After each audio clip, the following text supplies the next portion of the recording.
앞서서 지금 아카데미 리뷰반이시죠? 리뷰반 하고 계시는데 궁금한 거 평소에 있었던 거 공부하면서 있으면 한 명씩 질문 해주시면 좋을 것 같습니다. 그러면 선생님 대답해 주시고 하시면 될 것 같아요. 당뇨병성 신경병증은 어느 정도 치료가 되는지 궁금합니다. 저는 잘 안 될 것 같아요. 그거는 약간 구조적인 병변, 신경이 좀 맛이 갔고 계속 스냅이나 이런 걸 스냅피밖에 없는데 스냅피를 하면 도움은 되겠지만 당뇨라는 것이 계속 지속되는 거 아니에요? 그러니까 그 악화 인자를 스냅피로 돌리기에는 스냅피가 영향이 떨어진다. 근데 선생님들이 해보면 또 의외의 괜찮은 결과가 나올 수 있다고 봅니다. 어차피 관리 모드로 가는 거고. 근데 이게 좀 애매한 게 당뇨병성 신경병증으로 진짜 당뇨병이 100% 관여해가지고 신경이 맛이 간 거라면 이런 좀 전에 말한 그런 관점이 맞을 수가 있는데 그거 말고 원래 우리가 말하는 TDP나 NEP, 특히 NEP가 있는데 이 환자가 당뇨라는 강력한 팩터가 있어서 그것이 거기 슈퍼 임포즈 된 상태라면 통사에 괜찮게 잘 반응을 하겠지. 그리고 일반 NEP에 비해서는 약하게 반응을 하겠죠. 당뇨병이 없는 상태보다는. 하지만 당뇨병성 신경병증은 현실적으로 답이 없는 상태에서 보면 통사적으로 그나마 다른 것들은 답이 전혀 없는데 통사는 이거를 어느 정도 근본적으로 해결할 수 있는 방안이 이해됐어요? 그런 거예요. 섞여 있다고 봐야 돼요. 의뢰에서 보면 통사를 한 번도 안 맞아보는 사람이 있어요. 통사를 맞으면 효과를 안 주는데 이게 이 환자가 통사가 버거웠다고 생각되지만 통사를 한 번도 못 해서 두려워하거나 주저하거나 그러시면 학자님이 주로 하시는 멘트 편하게 이 환자를 통사를 정말 설명하시는 편이시죠. 주사에 대한 공부요? 네, 주사에 대한 공부는 아니면 통사를 거부감? 네, 거부감? 일단은 주사에 대한 공포는 하나도 안 아프다고 하죠. 하나도 안 아프다. 그리고 심지어는 목 같은 데 맞으면 본능적으로 무섭잖아요. 그러니까 선생님들은 보통 목 누를 때, 자, 움직이시면 안 돼요, 그러잖아. 네. 벌떡 일어나서 상관없습니다. 그 정도로 이렇게 안전한 곳이고, 설사 환자가 실수를 해서 문제가 생겨도 절대 어떤 문제가 생기지 않는다. 그러니까 보통 환자분들은 딱 말도 못하죠. 딱 긴장하고 있죠. 그럴 필요 없다. 그냥 마음대로 말도 하고, 그래서 실제 막 목 맞으면서 말씀을 하세요.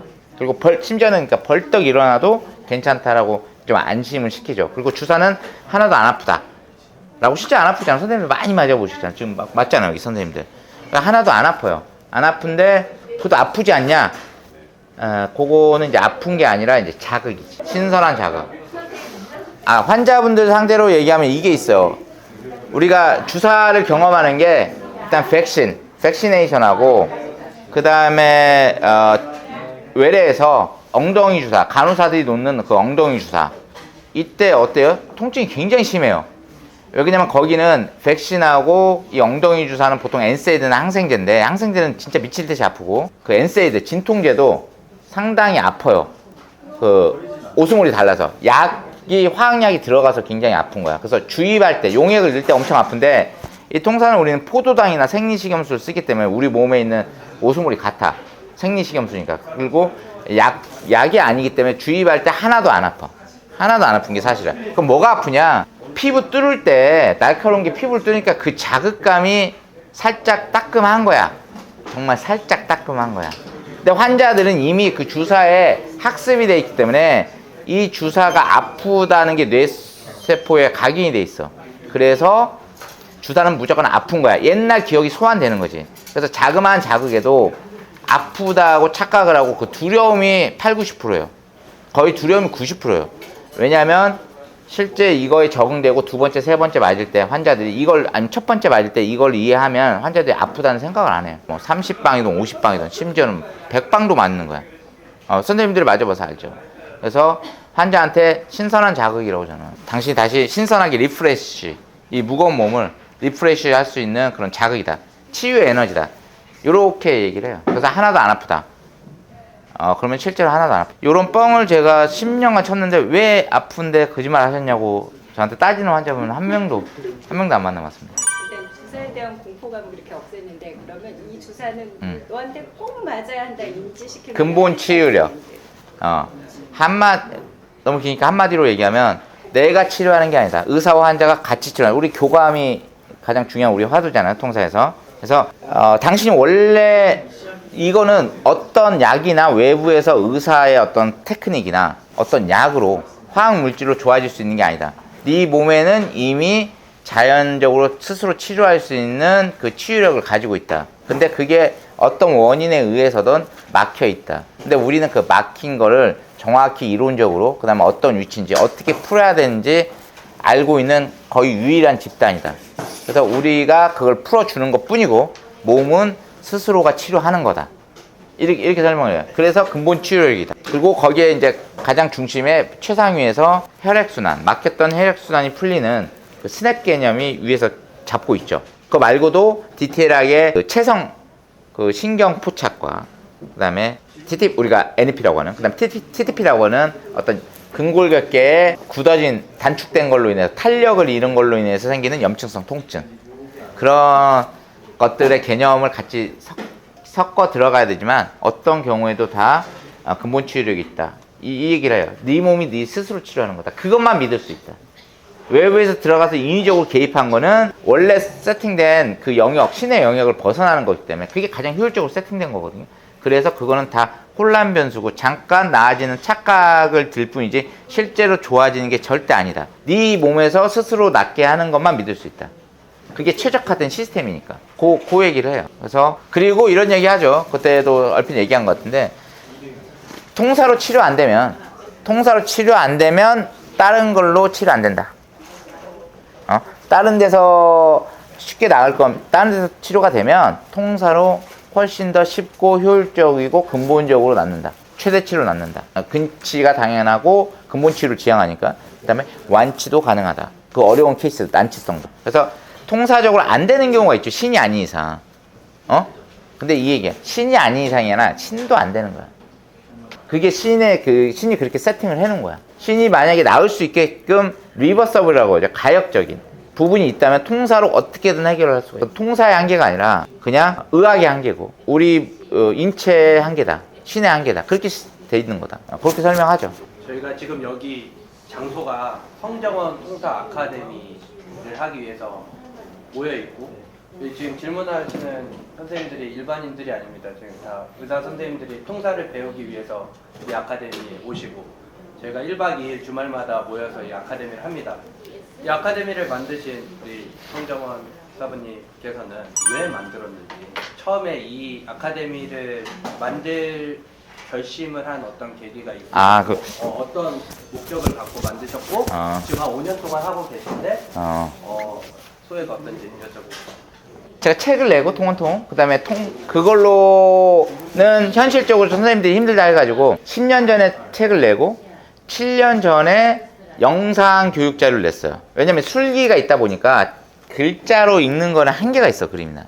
그래서 동영상이 필요하다는 수요가 많아서 그 당시에 이제 동영상으로 선생님 통사의 정석 갖고 계신 그걸로 해 나갔어요. 그리고 많은 선생님들 참관을 많이 오셨었고, 그리고 심지어는 그때 제 병원에서 부원장님으로 1년 가까이 그 부원장 하셨던 분들도 많이 있고, 그런데 이제 어느 순간 한계를 느꼈어요. 제가 이게 그렇게 돼서는 전달이 안 되는구나. 저는 통사가 굉장히 쉽다고 생각을 하고 너무 명확한 이론 체계가 있고 항상 재현되기 때문에 어렵다고 생각이 안 돼. 너무 간단 명료해.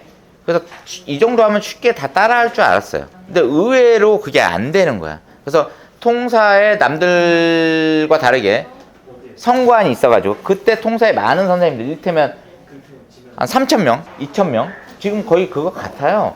근데 그 선생님들이 처음에는 호기심을 갖고 통사에 막 들어갔다가 어느 순간 하나하나 다 나가 떨어져. 재현이 안 되고 술기가 안 되고 이론이 또 명확하지 않으니까 이거를 통사적으로 한계가 있는 거를 다른 데서 찾아요. 그러니까 이거지. 통사가 한계가 있구나. 그럼 다른 걸 또 갖다 붙여요, 막.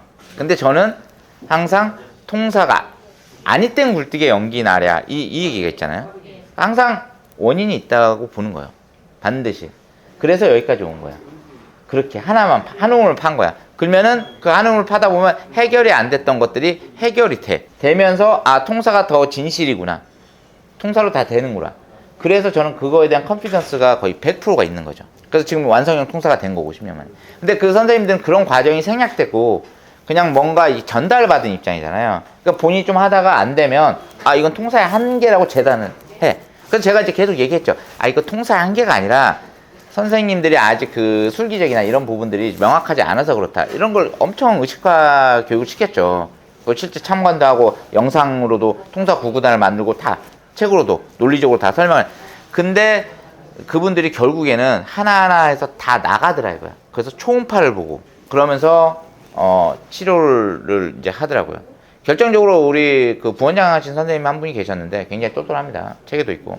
근데 그분이 나중에 이제 그 말씀을 하시더라고요. 두파상을 놓는데 그분이 개업을 하면서 초음파 베이스로 개업을 했어. 그래서 초음파를 왜 보지? 그래서 얘기를 하더라고요. 제가 놓는 두파상근은 3분의 1인가 3분의 2는 삑사리가 난대. 선생님들 알죠? 삑사리가 나면 100% 나는 거고 안 나면 0%지. 어떻게 3분의 1이나 반절이 삑사리가 날 수 있다고 얘기를 할 수가 있어. 그 얘기는 모른다는 얘기잖아. 그럼 제 이 의문이 생겼어요. 그래서 초음파가 없으면 개업이 안 되니까 초음파를 갖고 개업을 했단 말이야. 내 병원에, 내 의원에서는 도대체 어떻게 진료 블라인드로? 이게 좀 결정적이었어. 이게 하나가 있었고, 또 하나는 그때 우리 통사 글로벌, 통증기능 분석학회, 통사학회인데, 그 통증기능 분석학회, 통사학회에서 선생님들이 초음파가 더 효과적이다라는, 절대 그렇지 않은데, 그 착각에 빠져가지고 대부분 나갔습니다, 그때.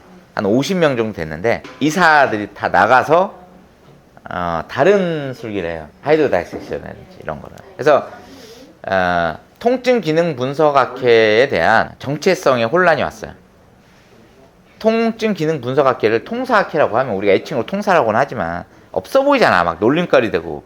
그래서 통증과 위장 기능, 내과적인 그 기능, 그 펑션을 같이 다루기 때문에 이름을 그렇게 지은 거예요. 제가 통증 기능을 또 하나하나 분석을 하고 나중에 유기적으로 통합하는. 그러니까 통증 기능 분석학회라고 했는데 그것이 통사학회는 아니지 않냐, 이런 정체성 논란이 생겼어요. 그래서 무슨 개소리냐 당연히 통사학회지. 근데 그거에 대해서 동의하지 않았어요, 그 선생님들. 통사는 너무 폐쇄적이다, 왜 다른 걸 받아들이지 못하냐. 그래서 다른 거 얼마든지 예대해라, 통사의 끝을 경험하고. 근데 여기는 어쨌든 그렇게 폐쇄적이고 쉽지는 않지만 통사로 다 된다고 저는 믿는 거고, 나는 통사로 다 되는데 왜 안 된다고 그러냐. 그거 좋다. 그러면 여긴 통사학회니까 통사를 하고 딴 데 본인들이 다른 걸 첨부하면 되지 않냐. 근데 그러면서 나간 거예요. 그분들이 저한테 참관도 되게 많이 오고, 그 다음에 그렇게 다 책이나 동영상을 거쳤는데도 그러더라고. 동영상을 보지도 않았습니다, 사실. 그러고 보니까 그때 타이밍이. 그러니까 또 문제야. 그래서 그분들은 통사의 한계라고 생각을 하고 다른 것들을 같이 하는 거예요. 이 통증을 다루는 데 있어서 문제가 굉장히 많은 게 난립해 있죠. 수십 가지가. 마치 한때 유행처럼 패드처럼 나타났다 사라져요. 한 5년 단위로 막 나타나. 통증을 다 바라보는 관점이 하나면 진실 가능성이 그나마 높은데, 똑같은 통증을 어떤 거는 이걸로 하고 어떤 건 저걸로 하고, 그래서 막 한 10가지들 섭렵을 해요. 왜? 해결이 안 되니까 선생님들이. 열심히 자기는 정보하고 싶으니까. 그 정신병 걸릴 지경이. 그 선생님 입장에서. 왜냐면 똑같은 통증을 5년 전에는 이 방식으로 하고 2년 전에는 이 방식으로 하고 지금은 다른 방식으로 하고 10년 전에는 또 다른 방식으로 하고, 앞으로 그 얘기는 앞으로 3년 뒤에 또 다른 방식으로 또 하겠다는 얘기거든. 그러면 이 경험치가 축적된 사람 입장에서 똑같은 통증을 왔는데 이 정신병 걸리지 않겠어? 어떤 환자는 이 방식 쓰고 어떤 환자는 저 방식 쓰고. 그게 적어도 진실은 아니죠. 근데 통사는 하나의 방식, TTP, NEP 그것도 엮여 있다고 했죠. 그 하나의 방식으로 모든 걸 다 설명해요. 심지어 내과적, 정신과적인 것까지. 그리고 단 하나의 예외도 없어. 항상 재현돼. 그 모든 통증 원인을 아주 명확히 밝혀. 이거 머리가 있으면 이거 이해해야 되는 거 아닌가? 그잖아. 근데 그분들은 그거를, 그러니까 하나하나 잡다한 거를 끌어다가 부족한 걸 딴 걸로 메꾸고 딴 걸 메꾸고 딴 걸 메꾸고 이렇게 되는 거지. 그러면 그게 고유의 맛이 납니까? 통사는 하나로 가는 거야, 하나로. 그거 모두 해결돼. 그래서 신혜, 야 그냥 하던 대로 하자. 신혜, 너는 그러면은 통사 말고 다른 걸 해야 될 필요성을 느낀 적이 있어? 저는 솔직히 솔직히 느끼지 않습니다. 없습니다. 없지. 그러니까 통사만 해도 어떤 다른 거를 추가해야겠다라는 생각을 갖지 않습니다. 왜냐하면 통사로 해석이 되니까. 맞아요. 근데 철중이 너는? 맞죠? 근데 이게 일반인들이 보시는 거잖아요. 네. 요 관련해서 딴 사람들이 보면 왜 그런지 잘 감이 안 올까봐 제가 세 가지 말씀드리면, 첫째는 통사가 너무나 의사랑 환자랑 너무나 가까워요. 관계가. 이렇게 가깝게 서로 이야기 나눌 수 있는 의료 분야가 있다고 보십니까? 없어요. 없죠. 그래서 너무나 일단 거리도 가깝고, 물리적 거리, 화학적 거리, 정신적 거리, 그리고 환자가 이야기할 수 있는 거, 통증의 성격 묻는 과정이, 이런 진료 현장은 대한민국 전 세계에 없어요. 그렇기 때문에 아픈 사람들은 통사를 하러 와야 되고요. 왜 없다고 생각하세요? 이런 관계가. 아, 이건 어떤데? 그럼 왜 통사에만 있다고 생각하세요? 그게? 왜냐면 그런 다른 진료실에서 그 환자를 쳐다보지 않고 이야기를 들을 귀가 네. 없고, 네. 그리고 어디가 아픈지 만지지 않아요. 그래요. 만지지 않아요. 네, 그래서 그거 관련해서 하나. 김윤 선생님, 왜, 그러니까 딴 데는 왜 없고 통사는 왜 있어요? 지금 말씀하신. 어? 사식 전공이. 그래서 그 두 번째 얘기가 넘어가는 어? 게 왜 없어요? 아니, 왜 없다고 생각해요? 없어. 본 적이 있어. 아니요, 있는 거는 어떤 그 의사의 개인 차이일 수는 있겠지만, 그 의사가 추구하는 통증 병원, 통증 전문 병원, 뭐 수술 전문 병원에 환자들이 거의 100%, 99.9%가 거기 내몰려 없죠. 있었잖아요. 왜냐하면 환자 말을 네, 물어봤어요. 들을 필요가 없으니까. 이미 머릿속에 내가 이 환자 말을 듣는다고 해서 내가 어떤 정보로 내 치료 방식이나 이게 달라지지 않는다는 걸 아니까. 내가 환자의 몸을 만져봐봐야 이거는 스킨십을 할 수 있지. 라포 쌓으려고. 이런 정서적인 안정감 때문에 컨택은 할 수 있지만, 내가 여기를 만져본들 뭘 한들 내 앞으로 플랜이 바뀌지 않는데, 처음에는 할 수 있어. 사직 전공의들은. 근데 개원가에서 한 3년 굴러봐. 그걸 왜 해? 가뜩이나. 그래서 필요가 없기 때문에 안 하는 거야. 통사면은 왜 해? 왜 자꾸 들어? 심지어는 환자가 말하지 않는 것도 왜 계속 캐물어? 아니면 그것마저 자기가 입으로 스스로 다 얘기를 해, 환자를 미리 예측해서. 왜 그래? 그걸 알지 못하면 치료를 할 수가 없으니까. 그래서 그만큼 인체를 정확히 꿰뚫고 있는 거고, 그렇기 때문에 환자한테 그 정보를 하나라도 더 캐내려고 하는 거지. 거기서 자연스럽게 이 정서적 라포가 쌓이는 거야. 그리고 그걸 또 컨펌하기 위해서 일일이 다 만져봐야 돼. 왜 만져봐? 그 귀찮게. 만져야만 진단이 되기 때문에 만지는 거야. 우리가 의학에서 처음 배울 때 뭘 배워요? 처음에 히스토리 테이킹을 하잖아. 사직 전공의도 나중에 할 때 의사 면허 딸 때 히스토리 테이킹, 그리고 피지컬 이기잼 하는 거. 그것부터 다 배우잖아요. 그리고 히스토리 테이킹 할 때도 리뷰 오브 시스템이라는 게 있어. 중요해. 그래서 진짜 하나 여기 아파서 어디 귀가 잠깐 이명으로 와도, FM 같은 경우, 가정학과 같은 경우는 전적으로 다 보니까 진짜 머리에서 발끝까지 리뷰 오브 시스템, 우리 인체 시스템을 다 리뷰해. 그래서 하나하나 다 체크를 해. 그 선생님들 그 문진표 보면 머리부터 발가락, 나중에 머리카락 아픈 거부터 발톱 아픈 것까지 막 그거 쫙 리스트가 있지. 그거 다 해봤을 거야. 이게 의학의 본질. 우리가 그렇게 배워. 근데 현실에서는 아무도 안 써먹는다는 거지. 왜 리뷰 오브 시스템, 히스토리 테이킹, 그리고 피지컬 이그잼, 이런 이학적 검사, 이런 거를 다 그렇게 의대에서 가장 기본이라고. 그 다음에 그 히스토리 테이킹 할 때 환자로부터 듣는 거, 일단 보는 거, 문진, 보는 거, 시진, 그 다음에 듣는 거, 청진, 그죠? 그 다음 만지는 거, 촉진. 이런 것들이 가장 의학의 본질이라고 다 배우고 엄청 중요시하고, 그러면서 아무것도 안 해. 이게 현타가 오는 거지. 말이 되냐고. 왜 솔직히 까놓고 그냥 기계적으로 배우면 차라리 되겠어. 왜 그런 희망 고문을 왜 시키는 거야 도대체? 안 볼 텐데. 보지도 않고. 현타 오게 나중. 그래서 통사가, 선생님께서 좋은 말씀 해주셨는데, 통사만 그래서 가능한 게, 통사는 이게 꼭 필요하기 때문에 자연스럽게 나가는 거야. 자연스럽게. 환자가 어디가 아픈지, 통증의 위치나, 가슴이 아픈지. 우리는 가슴이 아프다고 할 때 이 가슴도 이 근골격계의 가슴인지, 아니면 이 안에 내장기관의 가슴인지, 그 내장기관 가슴도 폐인지 심장인지, 아니면 오목가슴 안에 있는 위인지, 이 식도인지, 이 내장기관의 가슴인지, 심지어는 내 마음의 가슴인지, 가슴이 쓰라린다, 이 정신과적, 내과적인 것까지 커버를 하잖아요. 그걸 다 들을 수 있는 청취력이 엄청 발달된 거예요, 선생님들이. 그랬을 때 환자한테 듣게 되고 문진을 할 수가 있는 거지. 근데 이게 외래어 같은데 도대체 환자가 막 그런 걸 막 쏟아내면 의사가 정신병에 걸릴 지경이라고. 왜 나한테 와가지고 이런 얘기를 해? 정신과를 가보셔야지. 그 정신과로 던진단 말이야. 어? 정신과 선생님은 왜 여기 아픈데 근골격계 아픈 것 같은데 왜 나한테 보냈어? 그러면서 들어오자마자 아까 말한 대로 소마타이제이션, 소마티폼 디스오더, 신체화 장애라고 하는 거야. 그래서 이미 진단이 끝나 있는 거야. 그러니까 서로 어디를 가도 서로 핑퐁 게임처럼 환자를 돌게 만드는 거지, 이걸 통합적으로 왜 이런 현상이 일어나는지 이해하고 있는 의학이 없다라는 거야. 그러니까 의사들도 힘들고 환자들도 힘들고. 그러나 이제 환자들이 알아버렸다. 두 번째. 두 번째 얘기는 정말 하고 싶었는데 이게 일반인이 본다 하니까, 두 번째는 통사가 부작용이 사실 너무나 없는 거예요. 선생님들 주사 놓을 때 겁나고 찔러 이게 아니고 그 외에 치료 모달리티의 부작용을 과연 얼마나 알고 있으실 것 같아요? 저는 이제 기능의학을 하니까 이제 환자 통증으로 오면은 피 검사를 다 하거든요. 하면은 그 부신 기능의 저하는 정말 어마무시하거든요. DHA, 코티졸 레벨 통증 환자들 다 체크하는 사람 별로 많지 않을 거예요. 근데 정말 눈알이 튀어나올 정도로 정말 바닥이거든요. 100분의 1밖에 안 돼요. DHA가 우리 보통 100은 넘어야 되거든요.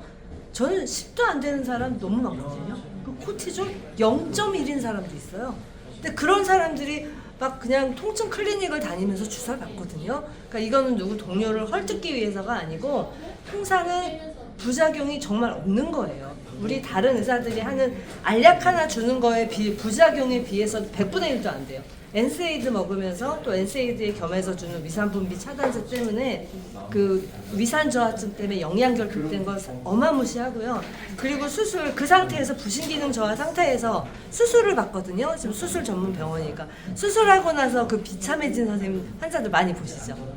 너무너무 비참해요. 그 아드레날 펑션 낮은 사람들이 수술하고 나서 그 걸리는 그 고통은요 정말 어마무시해요. 포스토피 환자들이죠. 통증을 떠나서. 특히 블리딩이 좀 많이 나면은 옛날에 뭐 이렇게 산부인과 쉬안스 증후 뭐 이런 것들 있잖아. 뭐 PTSD로 가고. 근데 지금 제가 이제 개발한 지 얼마 안 됐지만 아드레날 인서피션시, 그러니까 에디슨스 디지즈 증후군, 그게 아드레날 인서피션시일 거야 아마. 그때 이아트로제닉으로 만들어진단 말이야. 그 환자들 보는데 처참해. 그래서 한 분은, 그러니까 보통 뭐냐면 이런 거야. 어쩔 수는 없어. 자, 센서리 히어링 로스가 있어. 감각신경도 난청. 그럼 이비인후과 가면 일단 펄스 테라피 때린단 말이야. 때리다 보면 그것만으로 마탱이가 갈 수가 있어. 이 환자 스토리가 펄스 테라피 때렸어. 근데 맛이 갔어.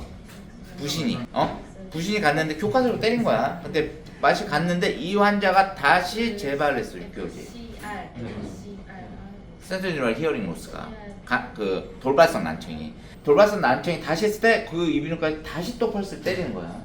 근데 히스토리가 있는데 좀 맛이 갔는데 부신이 그냥 때리는 거야 또. 그래서 지금 완전히 맛이 갔어. 그래서 테이퍼링을 해야 되는데 테이퍼링을 정말 조금만, 예를 들어서 지금 30mg 먹을 때 그거를 5mm만 줄여도 이게 몸이 팍팍팍 쳐져. 그러니까 부신이 아예 펑션 못해.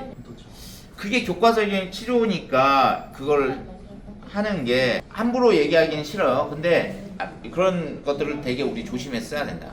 그리고 이제는 좀 이걸 얘기하고 싶어. 그 펄스 안 때려도 된다고. 통사 스냅피가 훨씬 강력하다고. 펄스를 때릴 필요도 없다고. 그래서 아드레날 인서피션시가 와가지고 그 테이퍼링 끊어 나가는 게, 스테로이드 끊어 나가는 게 너무 힘들고, 그 다음에 또 스테로이드에 엄청 노출돼가지고 부신 피질이 완전 아드레날 인서피션 때문에 완전히 맛이 간 그런 환자분도 계세요. 부신을 슬슬 깨우고 있는데 정말 힘들어. 정말. 우리나라는 조심해야 될 게 이것도 꼭 말씀드리고 싶어요. 스테로이드를 누가 교과서에서 그렇게 쓰라고? 스테로이드 명약이잖아. 잘 쓰면 명약, 잘못 쓰면 독약이라고 하죠. 그 스테로이드 얼마든지 그게 뭐 독약이야? 의사가 써야 되니까 스테로이드가 나온 거잖아. 하지만 항상 남용의 문제가 있어. 그래서 이거는 법적으로 규제를 할 수도 있는 부분이고, 이건 사회적 컨센서스가 있어야 되지만, 그 전에 전문가가 전문가답게 스테로이드의 오남용에 대해서 아주 명백한 자기 어떤 철학이라든지 어떤 죄의식을 분명히 갖고 있어야 돼. 그래서 사실 많은 선생님들이 여기 오신 선생님도 그 죄의식이 있다고. 의사라면 아마 웬만하면 있을 거야. 그러면서 어쩔 수 없이 그 시류에 휩쓸려서 해 나가는데 그 도를 넘어간 동료들도 되게 많다고. 그래서 저는 이제 우리는 동료라고 이제 안 한다고 했죠. 이게 문화적으로 제거를 해야 돼, 문화적으로. 분명히 알려야 되고. 그래서 오버해서 쓴단 말이에요. 오남용을 철저히 지킬 때, 근거 중심의 오남용을 철저히 지킬 때 스테로이드 쓰는 것이 정당화, 합리화가 되는 거지. 지금 우리나라, 굳이 제가 얘기 안 해도, 우리나라 정형외과든 재활학과든 내과든 뭐 소아과든 어디든지 이렇게 쓰는 스테로이드는 그냥 무조건 잘못된 거야. 본인들 알 거야. 아니면 대놓고 공개 토론을 하시던가. 여기에 다 이거는 교과서적인 치료 아닙니다. 그렇게 합리화하시면 안 돼요. 절대 그렇게 쓰면 안 되는 거야. 꼭 필요할 때 쓰셔야 되는 거예요. 왜 안 써도 되는데 왜 쓰냐고. 병원이 망하니까 좋아. 그것이 그렇게 사세요. 근데 그것이 본인의 의사상을 지켜주지 않아. 그러니까 그것까지 보상받으려고 할 필요는 없어. 그리고 환자한테 분명히 고지하고 쓰시는 게 맞아요. 그렇게 반복적으로 쓴단 말이야. 심지어는 내과 가서 FM 가서 그거 할 때 수액을 다는 것도 스테로이드를 깔아. 그게 거의 개원과의 소스처럼 돼 있어. 왜? 그렇지 않으면 망한다. 그래서 이 집단 의식은 굉장히 나약해요. 옛날 같으면 내가 못했던 거를 주변에서 다 하잖아. 그러면 면죄부가 생겨.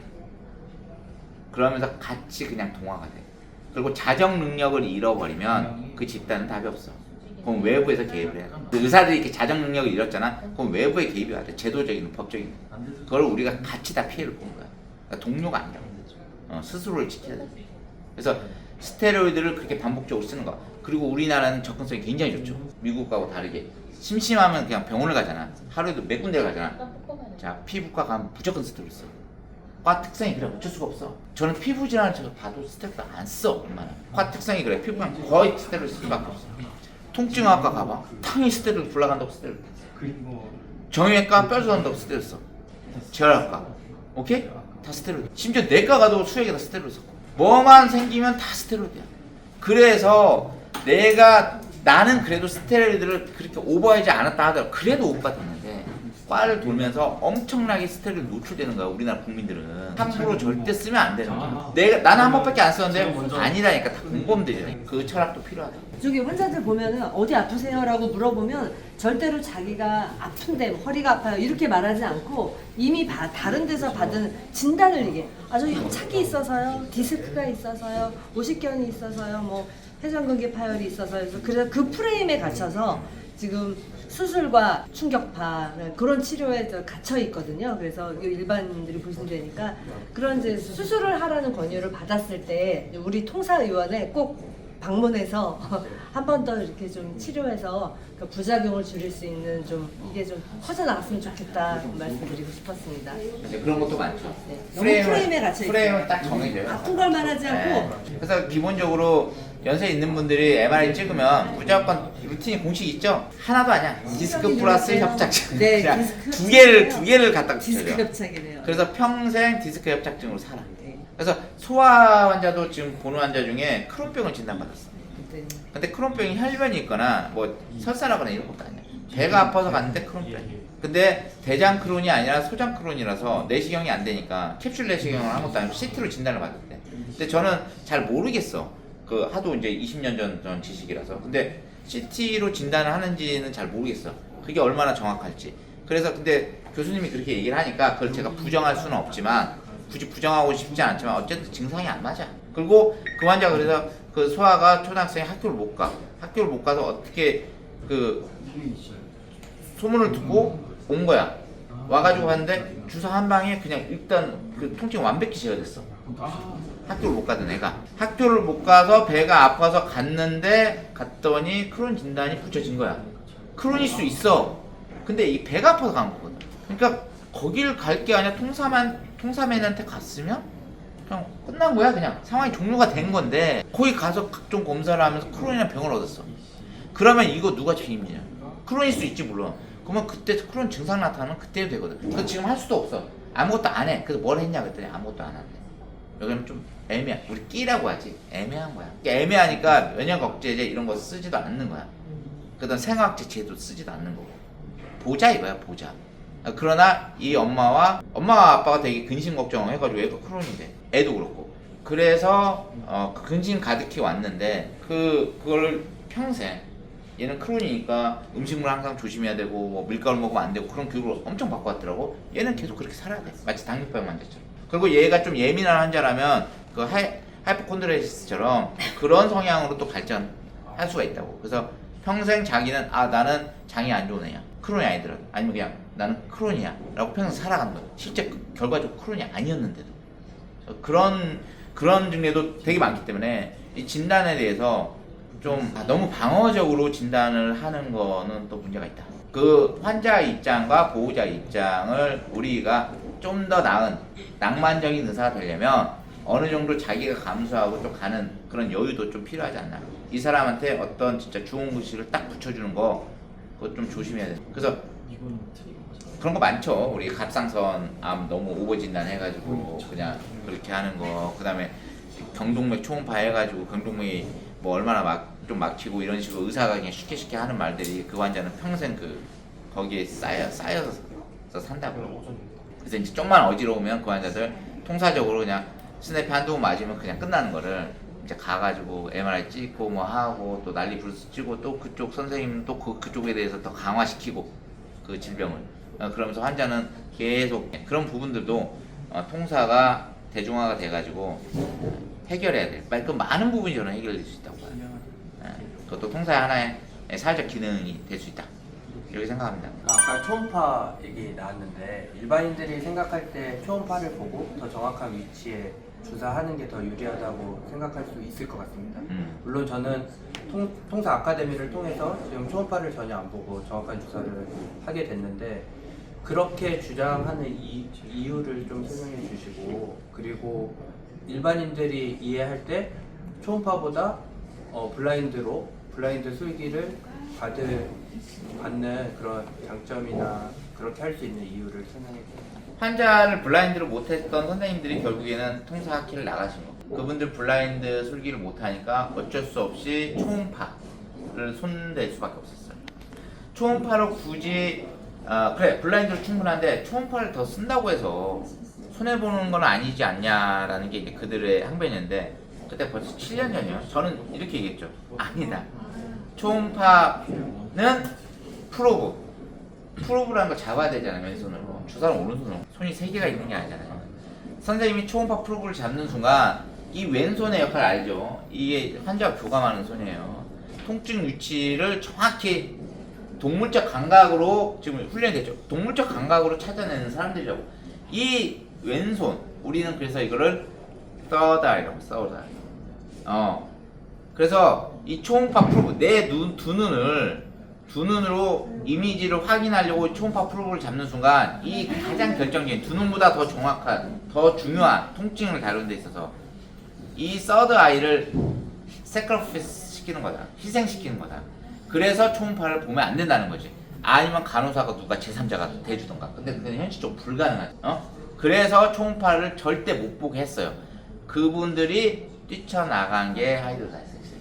그래서 옛날에는 하이드로 다이섹션 있기 전에는 초음파가 있었죠. 그걸로는 안 됐는데 해상도가 높아지면서 칼라가 되고 도플러를 쏘면서 그 부분들을 좀 더 정교하게 찾게 됐어. 그래서 거기다 넣다 보니까 본인들이 블라인드로 할 때보다 정교함이 좀 더 높아졌지. 삑사리가 일단 방지가 되고 그 다음에 좀 더 디테일하게 들어가는 게 있었어요. 그러나 그거는 핑계고 우리 입장에서는 우리는 서드 아이가 있는데 초음파보다 더 정확한데 왜 그 거추장스러운 초음파를 보냐 이거야. 초음파를 보는 순간 서드 아이를 잃는데 그래서 그걸 보면 안 되는 거예요. 그래서 그분들의 그때 초음파 보는 통사의 효과 지금 그냥 완성형 블라인드의 효과는 비교가 안 돼요. 그리고 해상도가 높아지면서 하이드로 다이섹션으로 좀 구체적으로 좀 더 효율이 올라갔어요. 그분들 입장에서는. 근데 그분들이 그 자랑하는 그 하이드로 다이섹션의 효과와 지금 완성형 통사는 비교가 하이드로 다이섹션을 해가지고 그 부분을 막 박리를 한단 말이야. 하이드로 다이섹션이 박리잖아요. 물리적 박리야. 좋아. 필요 없습니다. 우리 성수비라는 게 있죠. 한번 쓱 밀면 끝나요. 초음파 보면서 막 주사를 이렇게 거의 근막경성 풀듯이 이렇게 복잡하게 시간 걸리게 이 멍청한 짓을 할 필요가 없어. 응? 들으면 기분 나쁠려나? 자. 또 몇 개만 더 하고 마무리. 그래서 우리는 쓱 올리면 되는 거야. 저는 그 통사를 하면서 예방적인 그런 거에 대한 홍보가 좀 더 있어야 되지 않을까. 우리가 사실 정형 외과라고 하면 수술하기 전까지는 정형적으로 수술을 하지 않는 단계다. 관절염이 1단계, 2단계 뭐 이렇게 있습니다. 앞전 단계는 아직 단계가 심하지 않으니 그냥 집에 가세요. 뭐 엔세이도 조금 주고 그렇게 많은데 그래도 여전히 아프단 말이에요. 그런데 그 통사를 통해서 또 여기 목 뒤에가 계속 아프신 분들도 계속 이걸 주면 나중에 목 디스크가 생길 것 같고 어떤 기능 구조적인 문제가 생길 것 같단 말이에요. 그런데 또 크론도 마찬가지고 그 크론도 더 센 약들 그러니까 면역 억제제를 쓸 때까지 기다리시오 이거거든요 사실은. 또 여기도 수술할 때까지 기다리시오. 그런데 이 통사를 통해서 근본적인 치유력을 주기 때문에 그 진행하는 병에 진행하는 것들을 좀 막을 수 있는 그런 부분들 어떻게 보면 병의 진행을 막고 큰 병이 되는 것을 예방하는 그런 부분들에 대해서 굉장히 좀 많이 좋았어요. 그래서 그 부분들이 좀 많이 강조되어야 됩니다. 그쵸. 이제 선생님들이 그 역할을 해주셔야죠. 우리도 대외적인 홍보가 필요해요. 그래서 그동안 통사는 그럴 자격이 있다고 말씀드렸죠. 왜냐면 이렇게 내시를 15년 동안 대외적으로 대중적으로 이렇게 설레발 치지 않고 이렇게 진짜 내시를 기해온 학문이 없어요. 그래서 완성형이 됐을 때 이제 하는데 이거를 굳이 안 해도 자연스럽게 가는데 지금 이런 걸 왜 하냐? 이제 해야 된다고 저도 생각해. 지금은 굳이 환자한테 알 권리가 있지. 그리고 우리가 이 좋은 걸 환자한테 알려줘요. 선택권을 줘야죠. 그래서 기존의 방식을 또 추구하는 선생님들 그 방식도 추구하면 되는데 환자들이 알 권리가 있고 스마트해진 환자들 그 다음 100세 시대에 웰빙 컨셉 지금 예방이나 이런 것들 이런 수요들도 굉장히 많기 때문에 이분들은 이런 방식이 없기 때문에 어쩔 수 없이 기존의 그런 방식이 찝찝하면서도 이렇게 치료받는 분들도 되게 많거든요. 그래서 이런 분들한테 선택권을 줘야 된다. 그래서 그거를 우리가 이제 알려나가야 된다. 그래서 통사는 실제로 예방 효과가 이를테면 많이 증명됐어요. 클러스터 헤데이크 같은 경우 수어사이드, 자살 헤데이크라고 하는데 두통의 끝판왕이죠. 어떠한 것으로도 치료가 안 돼요. 근데 클러스터 헤데이크조차도 통사는 아주 손쉽게 잡습니다. 근데 그 제가 영상 올린 거 있죠. 예방적인 클러스터 헤데이크 오히려 예방 때 안 아플 때 환자가 찾아온 경우가 있었어. 왜 그냥 클러스트가 주기가 있기 때문에 찾아와 안 아픈데 그래가지고 그거를 하는데 그 환자가 그 뒤로 아예 클러스트가 아예 없었어. 클러스트가 통사적으로 완치가 쉽게 되는데 말이 쉬운 거지. 그래도 어느 정도 항상 통사 그러지만 어느 정도 그 치유 에너지 기간이 있어요. 우리가 3MP라고 하는 최소 3개월. 근데 그리고 다음에 갔을 때 아주 약한 형태로 다시 한번 치고 올라가. 그러면 1년이나 2년 뒤. 그 클러스트 주기 때문에. 그러면서 나아가는데 이 환자는 그 뒤로 그냥 깔끔하게 해결돼. 그래서 오히려 에너지 증폭이 안 됐을 때 예방적으로 치료했을 때 훨씬 더 효과가 좋을 수 있다는 제가 힌트를 좀 얻었어. 이걸 좀 적용을 하면 다른 분야에 다른 증상이나 질환에서도 통사는 굉장히 예방적 효과가 탁월하게 있어요.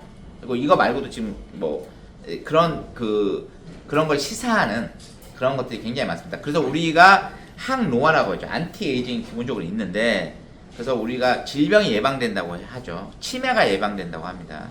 그 다음에 암 같은 것도 예방될 수 있어요. 자, 근데 이 반응까지는 위험해. 통사는 항상 엄격하게 있기 때문에. 왜냐하면 이 데이터는 없어. 하지만 우리는 여러 데서 나타나는 그 재현되는 그런 현상이나 그 이론적 백그라운드에서 우리는 그걸 넉넉히 유추할 수 있어요. 그래서 이거를 근데 스터디를 하려면 정말 N수도 커야 되고요. 우리 규모가 아니라 어떤 대학이 달려들고 그래서 그것도 한 진짜 10년, 30년 롱텀으로 해야 돼. 우리 세대 못할 수도 있어. 근데 우리는 그렇게 우리는 느끼고 있죠. 그래서 통구라를 한 선생님들 한 4,500명 분들은 틈만 나면 주사 맞지? 스냅피 주사를 맞아. 저도 일주일에 2-3번씩 맞아요. 왜? 그냥 맞아요. 아파서 맞는 게 아니야. 선생님들 그냥 맞잖아요. 그리고 선생님들이 얼마나 이 통사 수료 선생님들이 얼마나 대단하신 분들이냐면 여기 어마어마한 그 비용, 코스트, 이 비용이 금전적인 비용도 있고요. 어마어마한 비용을 희생을 합니다. 그 다음에 이 놀러 가야 되는 토요일, 일요일 이 주말을 여기 헌납을 해요. 그것도 최소 6개월 이상, 아니면 뭐 1년, 심지어 2년. 그 다음에 매일매일 통사의 정석을 보면서 매일매일 공부하고 또 통사적으로 연구를 하고 환자를 맨날 보고 환자한테 전화도 하고 이러면서 몇 년에 걸쳐서 그 내공을 쌓아가세요. 그러니까 자기 시간, 그 다음에 열정, 에너지, 그리고 비용, 이걸 다 올인한 선생님들이에요. 그리고 여기에 그 고가의 비용을 내면서 모델이 따로 존재하는 게 아닙니다. 본인들이 직접 맞아요. 서로. 왜? 누가 시켰어? 본인들이 원해. 그런 사람들이야. 본인들이. 모델을 굳이 갖다 놓는다고 해. 본인들이 맞아봐야 된다. 그동안 환자들한테 너무 죄송한 것 같다. 내가 그 아픔을 느껴봐야 한다. 그래서 여기서 토요일, 일요일 거의 우리가 24시간 하죠. 5시 와가지고 6시 끝나니까 지금 이제 다 가셨잖아요. 이거를 24시간 동안 잠만 딱 자고요. 24시간 풀로 돌리잖아요. 이때 한 100대 맞고 가는 것 같은데. 그죠? 100대를 맞고 갑니다. 본인들이 스스로. 그것도 뭐야? 제일 고사리 같을 때. 숙련된 이 강사급이 아니라 진짜 아무것도 모르는 그런 상태에서. 그러니까 대단하신 분이죠. 그렇기 때문에 통구라를 수료할 때쯤 되면 다 고수가 돼 있는 거예요. 자기가 직접 맞아보고 자기가 직접 찌르고 이러면서 교감이라고 하죠. 서로 느끼는 거예요. 여기 자막으로 그렇게 들어가면 좋을 것 같아요. 의사가 맞고 싶어하는 주사, 의사 가족이 맞고 싶어하는 주사. 가족들도 그렇게. 그래서 왜 그러면 우리들은 맞느냐? 그거를 단 하나죠. 아까 말한. 아직 RCT는 없지만 랜덤마이즈 컨트롤 트라이얼은 없지만 우리는 느끼고 있는 거죠. 날 위해서 맞는 거잖아요. 그러니까 통사를 알고 통구라를 수료한 선생님들은 스스로 맞는다고. 그게 어떤 의미인지 현명해질 필요가 있다고. 아직 데이터가 없다고 그럴 필요 없고. 근데 간접 데이터는 되게 많습니다. 선생님들 우리는 이미 알고 있지만. 그래서 예방효과가 분명히 있다. 1년을 더 살지 아니면 5년을 더 살지 평균적으로. 어떤 사람은 10년 이상 더 살 수도 있겠죠. 어느 정도까지 질병 예방 효과가 있죠? 질병 예방 효과가 있죠. 질병을 망가진 것도 치유를 하는데 질병 예방 효과가 왜 없어? 당연히 있지. 이미 진행이 돼가지고 현상화가 된 것도 원래 상태로 돌리는데 지금 이제 현상화가 되기 전에 질병이 싹싹싹 아직은 현상화는 안 됐지만 내면에서 크고 있잖아. 그거를 너무 손쉽게 제어할 거 아니야. 그게 질병 예방 효과 아니야. 그 자체가 상식적으로 생각해도 이거는 이 정도의 소극적 질병 예방 효과 정도는 이미 입증이 됐지 사실. 근데 여기를 너무 뭐 암까지 예방한다 뭐 이런 것까지 치매까지 예방한다 이런 걸 공공연하게 얘기하진 않지만, 그리고 저도 맞고 우리 부모님도 맞고 그다음에 우리 철중이 부모님도 맞고 와이프도 맞고. 철중이 또 어린애 그 누구야 우리 깐난애기 아토피 때문에 네. 그 뭐 3개월 때 주사했니? 13개월. 13개월. 그거 잘못하면 그 아동학대죄로 유치장 갈 수 있어. 이 사회에. 그거를 감수하고 있는 거 아니야. 대단한 친구들이에요. 자기 애들한테 놓는데 그것도 애가 13살이 아니라 13개월한테 주사를 놓는단 말이에요. 그만큼 안전하다는 거야. 그만큼 믿음이 있다는 거야. 선생님들 다 맞고 있잖아. 왜 맞는데? 뭐 더 얘기할 필요 있어? 그 뭐라고 하지는 선생님들 있을 거 아니야. 그럼 니네도 뼈주사 맞든가. 안 하잖아. 다르다고요. 이런 얘기 있죠. 통사는 뭐 어떤 논리가 있더라도 이거 하나 있죠. 내가 내 가족한테 내가 환자한테 하는 것 똑같이 가족한테, 내가 환자한테 하는 것 똑같이 자기가 맞아요. 심지어 나는 안 아픈데 환자잖아. 환자는 당연히 맞아. 근데 나는 환자도 아닌데 나와 내 가족이 똑같이 맞아. 이게 통사고요. 대부분 다른 것들은 내가 양심 고백 한번 합시다. 자기 얼굴 무작. 선생님들이 환자한테 처방했던 거와 똑같이 내 가족이나 나한테 처방 안 했던 거 제가 묻진 않을게. 그런 경험 또 흑역사 다 있을 거야. 하다 보면 그럴 수밖에 없는 상황들이 있잖아. 나도 하기 싫은데 있죠. 다 있단 말이야. 어느 정도. 우리 선생님들은 아니겠지만 그래도 많은 선생님들이 그런 게 있어요. 그런 상황들. 그래서 통사는 그래서 정직하다는 거야. 그러니까 통사가 뭐 효과가 어떻네, 안정성이 어떻네, 뭐 이런 얘기 사실 할 필요가 없습니다. 내가 하는 진료를 똑같이 내 가족한테 할 수 있으면, 내 자신한테 할 수 있으면, 그 연약한 내 3살짜리 애기한테 할 수 있으면 그거는 다 인정합니다. 그래서 제가 좀 워딩이 셌을 수 있는데 이렇게 받아들이시면 돼요. 혹시 기분 나쁘신 분들은 애들한테, 가족들은 똑같이 한다면 그걸 문제 삼으면 제가 정중히 사과드립니다. 정중히 사과드릴 수 있어요. 공개적으로. 그런 거 아니면 딴지 거시면 안 돼요. 그 쏟다 치료 경과 소파 치료 경과요? 치료 경과 바로 반응이 있는지 얼마나 해야 뭔가 좀 만족도가 평균적으로 얘기하면 한 2-3번 만에 다 반응해요. 거의.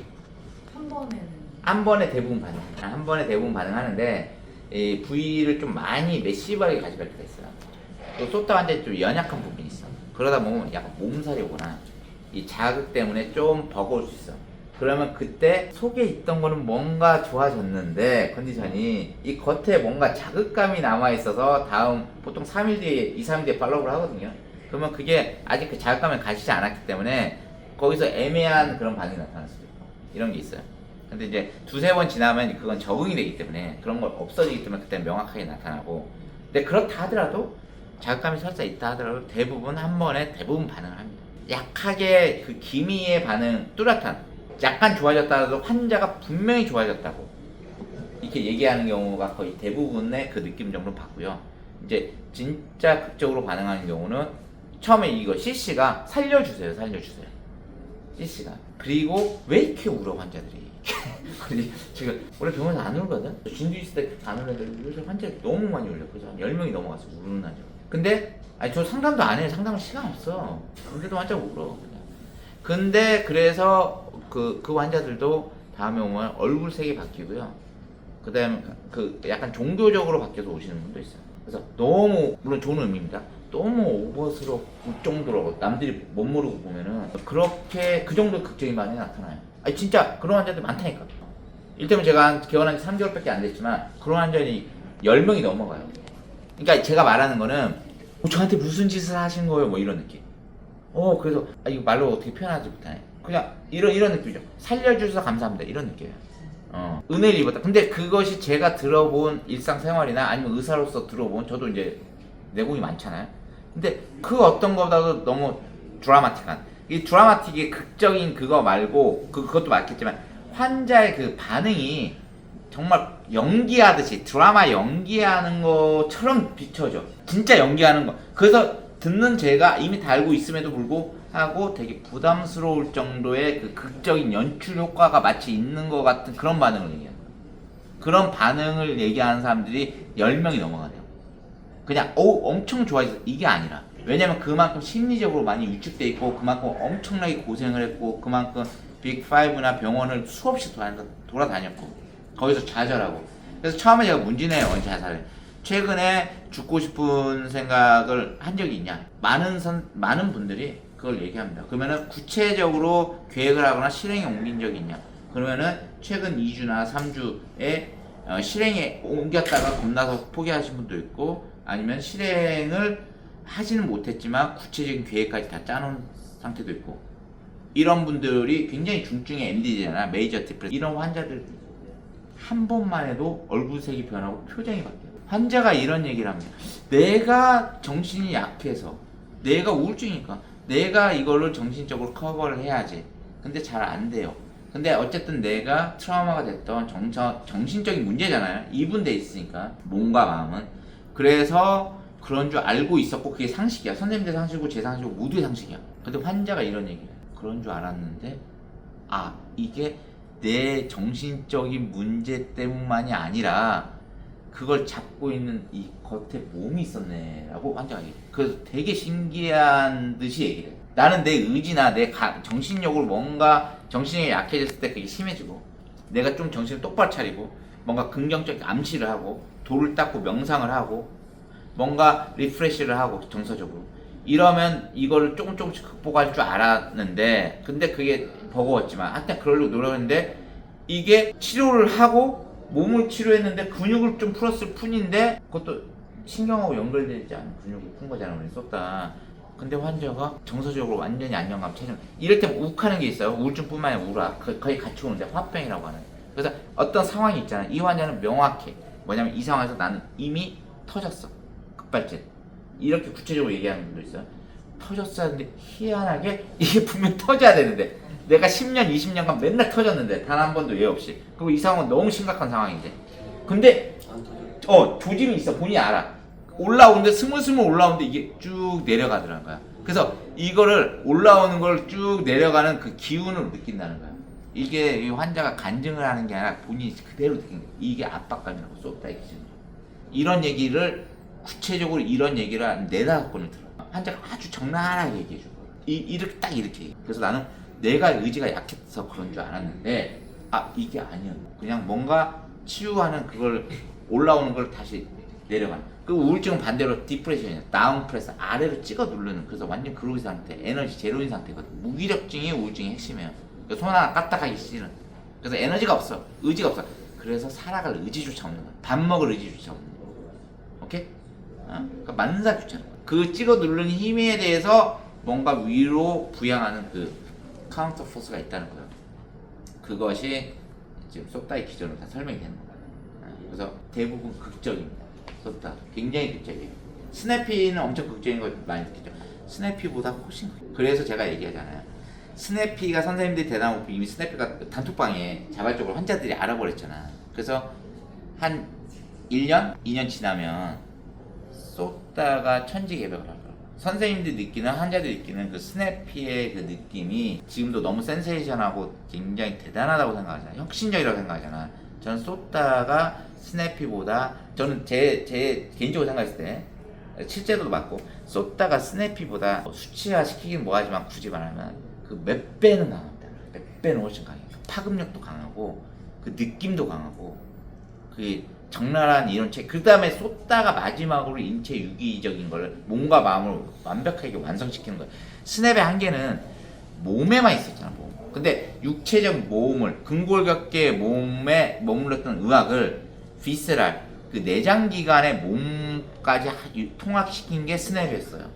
얘가 교체신경이 스냅까지 해서. 그러나 마음까지는 가지 못했던 거예요. 이분돼 있었으니까. 근데 그 TTP로, 그 쏟다로 그 몸을, 마음까지 통합시켜서 진정한 마음을 이룬 게 쏟다라고. 그러면서 통사가 완성이 된 거야. 그리고 그 반응조차도 굉장히 드라마틱해요. 우리 병원에 그 내과 과장이 있었는데 우리 어머님이 배 아프다고 했는데 스테로이드 쓰고 뭐 이랬더라고요. 그리고 나 박 원장한테 가면 다 안 아프고 배도 안 아프고 너무 좋다 이러는 거예요. 뭘 쓰는 거 보니까 스테로이드 쓰더라고요. 그 선생님이 이제 개원해가지고 저 병원에 가면 낫는다 이렇게 돼 있어요. 그래 제가 온 사람은 다 코티솔이 다 떨어져가 있어요. 근데 환자도 모르는 거예요. 그래가 쏟다가 그 좋고 또 통사로 그걸 조절할 수 있다 하면 정말 희망적입니다. 저는 앞으로 많이 다른 거는 못해도 그게 통한다 하면 정말 열심히 좀 해갖고 하도록 하겠습니다. 우리 선생님 대단하시죠? 저는 75세. 기능하게 대가. 통사를 75세, 아까 그 코스트 얘기했죠?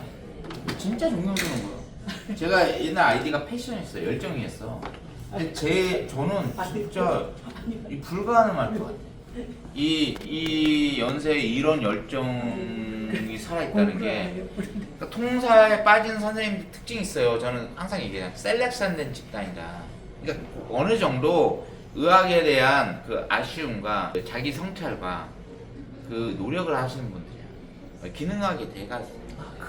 그래서 아까 스테로 얘기도 하시는 거고, 이 75세, 감히 75세에 배우로 이게 가당키나 합니까, 이게? 어느 정도 열정이길래, 어느 정도로 의학의 진심이길래, 어느 정도로 환자 보는 거에 진심이기에 그 어마어마한 시간과 에너지와 비용을 들여가는 75세에 이거를 배우냐고. 20대부터 배우지만, 20대 의사도 있지만, 많이 있지만, 75세 분들도 몇 분 계세요. 70대 분들이 제가 통계를 안 해봤는데 70대 분들이 10명이 넘어가요. 그래서 뭐 20대부터 70대까지 다 있죠. 대단하다고 봅니다. 그 통사는 그런 마력이 있어요. 그리고 그래서 통사는 되게 정직하다. 제가 요건 말씀드릴 수 있을 것 같아요. 통사를 대부분 의사 선생님들이 압니다. 특히 통증을 다루거나 이러면 통사를 다 해요. 어떻게 하냐? 하나라도 해. 에세이 하나라도, 곁다리, 피리폼스 하나라도. 보자, 곁다리, 초음파를 하던 뭐든 짬짜 우동식 뭘 하던 자기만의 방식으로 뭔가 합니다. 그리고 그분들이 통사를 또 그닥 좋아하진 않죠. 그러나 본인들이 해요. 그런 것들이 저는 좋지가 않아. 뭐가? 기분이가. 근데 그것이 뭐 이제 그런 건 다 떠났지만 그때도 얘기했죠. 가벼운 게 싫다고. 그리고 또 은근히 통사에 대한 부정적인 시선들을 또 이렇게 파급시키려는 그런 시도들도 많이 관찰되고요. 그래서 감정이 좋을 수는 없어요. 그거 자체가 그러니까 그런 식으로 갖다 쓰는 거야. 도구로 이용한다는 거야. 통사를 도구로. 그러니까 그분들의 그 뭐가 싫냐면 그냥 도구. 그러니까 통사에 진지함이 있는데 그럼 그 진지함을 계속 가르쳐주고 그걸 하는데 그게 있는데 그걸 거부하고 그냥 도구로 사용해. 그 도구가 환자를 내가 조금이라도 더 치료하면 좋잖아 라고 얘기하잖아. 그러나 그게 경제적인 게 껴있지. 근데 그게 아니더라도 내가 어떤 이 위기를 극복하기 위한 하나의 도구 정도로 이게 가볍다는 거야. 근데 그렇게 쓸 수 있어. 그게 통사의 끝이라면. 근데 정통 통사가 얘기하잖아. 정통 통사가 있다고. 제대로 거기에 배우라고. 그 니네 돈이 비싸잖아. 돈도 싫어. 시간도 내는 것도 싫어. 열정도 싫어. 돈이 뭐가 비싸. 옛날에 무료로 10년을 퍼줬어. 그때도 안 했잖아. 그치? 그거는 그런 문제가 아닌 거예요. 그래서 그런 가벼움이 싫다는 거지. 저기 그 유튜브니까 그 스냅피라고 해서 거기서 스냅피를 처음에 까더라고요. 뭔지도 모르고. 그리고 나중에 본인들도 스냅피를 한대. 근데 스냅피는 간접적이고 효과가 없고 성상신경절 SGB를 하는데 성상신경절 차단은 통사 25년 전에 스승님이 옛날부터 하던 거야. 저희들이 옛날 하던 거야. 성상신경절 차단이 그렇게 그냥 블락을 하던 걸 우리는 NEP라고 하잖아. 그 성상신경절 블락이잖아. 그거를 심파세틱 NEP로 하면 똑같다고 개념이. 과거를 회귀하는 거야. 통사 역사상도. 스승님은 스냅피가 없었기 때문에 성상신경절 차단을 했다고. 그 당시 저도 그랬고. 근데 스냅피가 생기면서 할 필요가 없다고. 그 다음에 성상신경절은 여기 끝이야. 한계가 있고 다시 돌아오고 근본 치유도 아니고. 100년 전에 정확히 모르지만 일본에선가 나왔다가 죽었던 거야. 근데 다시 요즘 코로나 생기고 백신 가고 뭐 사회 이렇게 되면서 그 자율신경이 좀 부각되면서 그런 환자들이 있다 보니까 그런 효과에 이제 하는 건데 그 효과 그 성상신경절로 좋아질 거면 스냅피로 쉽게 좋아져. 성상신경절을 엄청 그 가벼움이 싫다고. 그걸로 엄청 오버해서 그 광고하는. 근데 뭐 그거야 좋아. 근데 왜 가만히 있는 스냅피를 왜 건드려? 아니 본인들이 스냅피에 대해서 뭘 안다고? 스냅피에 대해서 뭘 안다고 왜 까냐고. 그 잘못된 정보를 왜 환자들한테 주입시키냐고. 무슨 권리로, 무슨 자격으로, 무슨 능력으로. 스냅피는 교감과 부교감의 밸런스, 실조, 조화, 하모니가 이뤄진 실조가 그걸 치료하는 게 아니라 그때 얘기했죠. 학문적 얘기 잠깐만 할게. 그냥 아마 그분들 이 말이 뭔 말인지도 못 알아들 거야. 근데 우리는 좀 명확히 알죠. 심파세틱 바즈모토 파이버가 있고 심파세틱 파렌키말 파이버가 있어. 파라심파세틱은 파라심파세틱 파렌키말 파이버만 있어. 그래서 교감신경과 부교감신경은 아예 겸상이 안 된다고 그랬잖아. 클래스가 다르다고. 심파세틱 바즈모토 파이버가 모든 걸 통제하는 거고 그 밑에 심파세틱 파렌키말 파이버와 파라심파세틱 파렌키말 파이버가 있다고. 얘네들이 그거라고. 그러면 얘네 둘은 그래 100번 양보해서 자율신경 실조, 교감과 부교감의 뭐 상호 보완이든 대항이든 이걸로 그냥 인정해 줄 수 있어. 기존 의학으로. 근데 우리가 다루는 건 이걸 다루는 게 아니라 얘를 다루는 거라고. 바즈모토 파이버. 모든 바즈모토 파이버는 혈액순환을 뚫어주는 거고 바즈라는 게 혈관을 얘기하는 거고 모터랑 혈관 운동을 얘기하는 거예요. 그래서 이것이 최상위에서 잡고 있기 때문에 밑에 부분들을 다 커버할 수 있고, 심지어는 소마틱, 체성신경계의 그것까지도, 근골격계까지도 이 스냅피가 장기적으로 봤을 때 그거 탄력성까지, 그 신경 안정성까지 다 좋게 할 수 있는 거야. 그래서 스냅피가 혈액순환, 자연 치유력을 좋게 하는 게 이 바조모터 파이버 때문인데, 이 바조모터는 교감신경에만 있는 거야. 그래서 공교롭게 이 바조모터 파이버가 스냅인데, 공교롭게 그것이 교감신경, 심파세틱이만 있기 때문에 심파세틱 NEP라고 해서 스냅이라고 부르는 거야. 근데 무슨 자율신경 실조를 거기다 막 갖다 붙여. 그러니까 의사들 되게 보면 그 의사 선생님들 와가지고 유튜브에서 막 자율신경 막 설명을 하잖아. 그러면서 그건 좋아요. 근데 스냅피를 거기다 함부로 껴넣지만, 스냅피 제가 만든 거야. 스냅피가 선생님들 알잖아. 이 이론이야. 근데 그거 정말 이해도 못하고 일반적으로 자율신경 실조가 됐다, 교감과 부교감이 밸런스가 깨졌다는 그런 고전적 100년, 200년, 300년 전 개념으로 스냅피를 설명해. 말도 안 되는 얘기를 하는 거야. 그 위에 바조모터 혈액순환을 얘기하고 있는 건데, 그리고 그 수준으로 스냅피를 까고 효과도 나겠어? 교감이 없는데 그 자리를 어떻게 찾을 건데? 위에서 깔짝깔짝 하니까 무슨 근육에 거기 블락까지 안 가니까 거기서 뭐 간접적이다 이런 얘기를 해놨잖아. 그런 얘기 함부로 하지 마세요. 응? 하지 말라고. 찐이야, 제가 찐. 아니면 저하고 그거에 대해서 토론을 하시던가. 그 두 분 함부로 나서시면 안 됩니다. 이 건방진 게 아니라 본인들이 굉장히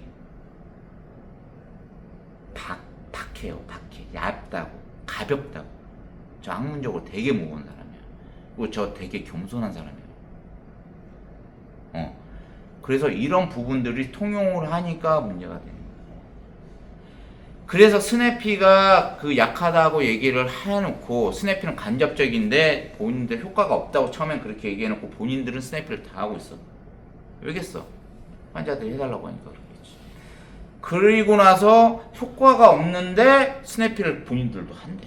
이게 뭐야 이게? 이게 뭐 코미디야 말장난이야? 그렇잖아. 그 스냅피 잘못하면 환자 골로 보냅니다. 그 골로 보내는 선생님들이 계세요. 통구라 선생님들 말고, 저한테는 그렇게 연락 오는 선생님들이 있다고 했죠. 그 가벼움이 그걸 망칠 수가 있다. 얼마나 대단한 자신감이고, 얼마나 환자들한테 그거를 이렇게 하다가 홍보를 해가지고 유튜브 좀 해가지고 그걸로 환자들을 막 찾아오고 그러니까 자신감이 생겼습니까? 얼마나 인생에 대해서, 의학에 대해서 얼마나 가볍고 얼마나 겸손함을 없이 그렇게 자만을 하기에 스냅피라는 거를 본인이 알지도 못하고 그런 진지하게 이렇게 밤늦게까지 남아가 아까 75세 봤죠? 그렇게 진지하게 싸운 사람들의 그 진지함이나 노력을 격려는 못하고 그럴 망정 그걸 함부로 어떻게 그런 걸 쉽게 얘기를 해요. 엄청 자만하는 거죠. 엄청 건방진 거라고. 제가 건방지고 되게 멘트가 센 게 아니라 저는 되게 겸손한 사람이고 굉장히 잘못했다고. 그러지 마세요. 왜 그래? 성상신경절 차단으로 해결 안 됩니다. 그걸로 해결되면 스냅피로, 제가 얘기했죠. 스냅피로 손쉽게 돼요. 본인이 스냅피를 제대로 할지도 모르고 이론도 모르는데 뭐 어떻게 스냅피를 막 얘기를 합니까? 그게 싫다고요, 그게. 그 가벼움이 싫다고요. 그러니까 그렇게 가볍게 함부로 남의 학문에 대해서 얘기하지 마시고. 제 스타일은 그래요. 저는 의사들이 한의사들 까는 것도 되게 싫어요. 옛날에 통사학회는 한의사들이 같이 했었어요. 제가 한의사도 같이 했어요. 근데 의사들의 그 집단 기류 때문에 한의사들을 투표까지 해가지고 어쩔 수 없이 내보냈어요. 저는 솔직히 한의사들 가르치고 싶어. 근데 한의사들 가르치면 제가 이제 의료계 집단 2단화가 될 거예요. 제가 한의사를 가르칠 수 있는 방법 딱 하나예요. 통구라 선생님들이 거의 만장일치적으로 높은 수준을 승화시켜서 그걸 인정하면 저는 가르칠 수 있어요. 다른 의사들은 중요하지 않아.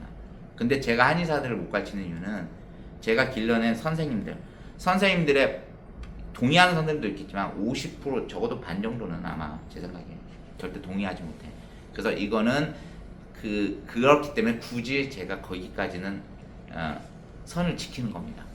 근데 제 기본적인 철학은 그런 거예요. 학생 때도 의사들이 한의사를 까는 모습들이 얼마나 자존감이 없길래 한의사를 깔까? 한의사를 깔려면요, 보약을 본인들이 보약이 성분이 뭔지를 알아? 도대체? 근데 의사들이 왜 한의사를 까는 거야? 깔려면 보약 성분 연구하고 그거 하고 까야 될 거 아니에요. 근데 모르고 의사들도 엄청 가벼운 거야. 알고 까야지, 알고. 왜 자기가 모르는 분야에 대해서 왜 함부로 왜 얘기를 하냐고. 왜 함부로 짓거려? 그렇게 가벼워? 그거는 그냥 건방진 거, 오만하고 오만 방자한 것밖에 안 됩니다. 아무리 점잖게 얘기를, 아무리 점잖한 뭐 얘기를 해도 잘못된 거죠, 잘못된 거. 모르는 거에 대해서, 내가 그 분야에 모르는 거에 대해서 함부로 얘기하면 안 되는 겁니다.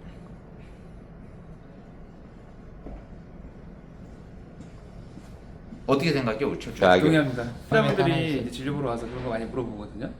한의사 치료 받아도 돼요? 필라테스 해도 돼요? 요거 해도 돼요? 하는데 사실 저는 환자분이 좋다고 하면 하라고 합니다. 근데 이제 그러면 이건 나쁜 거예요? 이런 거 했을 때 저는 그건 가치 판단은 제가 그건 잘 모르기 때문에 본인이 받아봐도 좋으면 하시라고 말씀드리고 그거에 대한 판단은 안 하려고 합니다. 그래서 본인이 좋으면 하는 게 맞다. 그렇게 설명드리고 모르는 부분에서는 함부로 말씀 안 드리려고 노력합니다. 침 맞아야 돼요? 맞으세요. 뭐 도수 치료 받아도 물리 치료 받아도 돼요? 받으세요. 어디 가서 경락 받아도 돼요? 맞아요. 그게 통사라니까? 다 되니까. 그러면 시너지가 납니다. 보약 먹어도 돼요? 드세요. 겁을 이유가 뭐가 있어? 저는 이제 지금 제 병원에 다니는 환자들이 보고 있을 테니까 저희 환자들한테 그렇게 얘기하거든요. 물어보고. 지금까지도 15년 전부터 항상 그랬고 지금도 그러고 있어요. 지금도. 다 하라고. 굳이 안 할 필요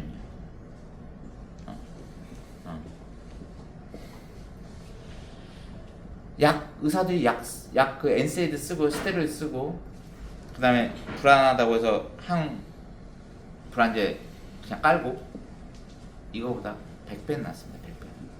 네. 한의사들도 물론 도덕적으로 타락하는 한의사들이 있겠죠.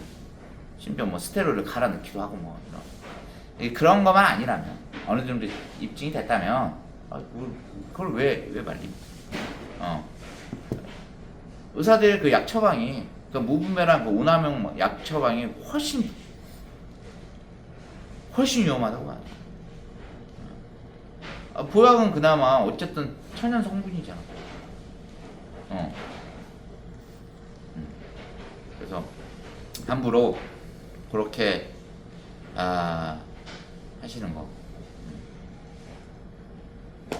옛날에 1년 전부터 그쪽에서 그 동영상을 많이 우리 단톡방 있잖아. 선생님들 많이 보내줬어요. 아직 잘 보지도 않았어. 그리고 항상 그런 게 통사 10년 동안 너무 많았거든. 그래서 관심도 없었고 볼 시간도 없고. 근데 이제 나중에 태도가 바뀌었더라고요. 그러면서 또 몇 명이 보내주시더라. 태도가 스냅필을 완전히 부정하다가 까다가 갑자기 본인들도 스냅필을 한다는 거야. 이거 뭐야 이거? 아니 그렇게 가벼웠어? 깔려면 끝까지 까야지. 이게 뭐야 이게? 중간에 태도는 왜 바꿔? 찐과 가짜를 구분하셨으면 해요. 이 정보의 홍수 속에서 이제 환자도 현명해져야 됩니다. 그래서 저는 환자한테 이런 정보를 가급적이면 최대한 제공하려고 노력할 거고, 그리고 환자분들이 알아서 판단하겠지만 마지막 한마디로 정리한다면 통사를 하신 선생님들은 다시 강조를 하지만 자기 가족들, 내가 아플 때, 내 자식들, 핏덩이 같은 내 자식한테 똑같이 하는 게 통사입니다. 그 어떤 치료도 똑같이 한다면 그 치료는 믿고 받으셔도 돼요. 효율은 떨어지도 뭐 효과를 떠나가지고 적어도 그런 의사한테 가야 돼요. 그래서 그런 의사를 구분할 수 있는 이제 현명함이 필요합니다. 오케이. 그리고 스테로이드는 화두니까 어쨌든 그걸 부정하고 싶지는 않지만 의사 선생님도 이제 당당하게 내면에서 쓰면서 뭔가 찝찝함이 있잖아요. 이제 그러지 말고 아래에서 깨고 나왔어요. 환자들한테 쓰면 돼. 스테로이드 쓸 수 있어. 꼭 쓴 적응증이 있을 때 쓸 수 있어요. 자, 근데 그때 환자한테 말하고 쓰라고. 저는 옛날에 스테로이드 쓸 때 환자한테 다 말하고 썼어요. 지금 스테로이드 쓴다고. 심지어는 지금 스테로이드 써달라는 환자도 있어요. 왜 그러냐면 이제 너무 아프고 막 그러니까. 그럼 제가 설명을 드려요. 써드릴 수는 있는데 그래도 이거 좀 하다가 그때 필요하면 그때 쓰는 게 낫다. 처음부터 손 내는 것보다. 그래서 스테로이드를 거의 말린다고. 스테로이드가 나빠서 말리는 게 아니야. 근데 다른 방식으로 더 근본적으로 치유할 수 있는 그 기회를 박탈당하기 싫어서 스테로이드를 최대한 안 쓰려고 노력을 하는 거예요. 그러니까 선생님들도 스테로이드 당당하게 쓰시고, 당당하게 쓰시잖아. 그러면 당당하게 환자한테 밝히세요. 스테로이드 쓴다고. 그리고 환자가 스테로이드에 의심이 있으면 그거에 대해서 잘 설명을 하시면 되겠죠. 적어도 이 정도는 해줘야지 선생님도 스스로 자기도 모르게 어느 순간 루틴화 돼가지고 오남용하고 있는 스테로이드의 그 이슈를 스스로 컨트롤할 수 있을 거야. 안 그러면 자기도 모르는 사이에 어느 순간 괴물이 될 수 있어. 거기 익숙해져가지고 컨트롤이 안 될 수 있어. 근데 적어도 이렇게 고지를 하고 이런다면 알아서 그 컨트롤 메커니즘이 작동을 할 거라고. 그리고 이제 이 사회가 아까 말했죠. 여기저기 내과, 뭐 소아과, 뭐 피부과, 뭐 정형외과, 재활학과 그냥 가는 곳마다 다 스테로이드 범벅이야. 그래서 이런 거를 할 때 이 스테로이드의 오남용 심각한 부분들을 이제 줄여나갈 수 있는 사회적 문화가 형성이 된다. 이 의사들과 이 환자들이 같이 노력해야 되는 거야. 그동안 이 전문가들이 너무 방치하고 있었어. 오케이? 그리고 그 폐해가 아까도 아드레날 인서피션스, 에디슨스 증후군 이거 말고 너무 많지. 이런 것들 너무 많이 보니까. 그리고 마지막으로 통사적으로도 유독 똑같은데 이상하게 치료가 잘 안 되고 늦게 지연이 돼. 이런 환자 히스토리 분명히 스테로이드에 엄청 노출돼. 많이 노출된 환자들이 꼭 있어요. 그래서 스테로이드에 많이 노출되면 확실히 똑같은 통사인데도 되게 시간이 오래 걸려. 일반적인 거에 비해서. 그걸 저는 항상 경험해요. 그리고 엔세이드나 진통제, 소염 진통제에 노출 많이 된 사람들도 항상 뭔가 오래 걸려요. 그리고 신경 안정제, SSRI는 괜찮습니다. 근데 이 항불안제, 이거에 노출된 사람일수록 쏟다 치료도 오래 걸려. 모든 약이 그래. 그것이 카운터포스야. 그래서 약을 안 쓰는 거예요. 그래서 저희 병원 약을 아예 안 쓰죠. 처방전이 아예 안 나가. 통사하는 선생님들 거의 처방전이 정말 안 나갈 거예요. 안 나가. 고생하셨습니다. 네.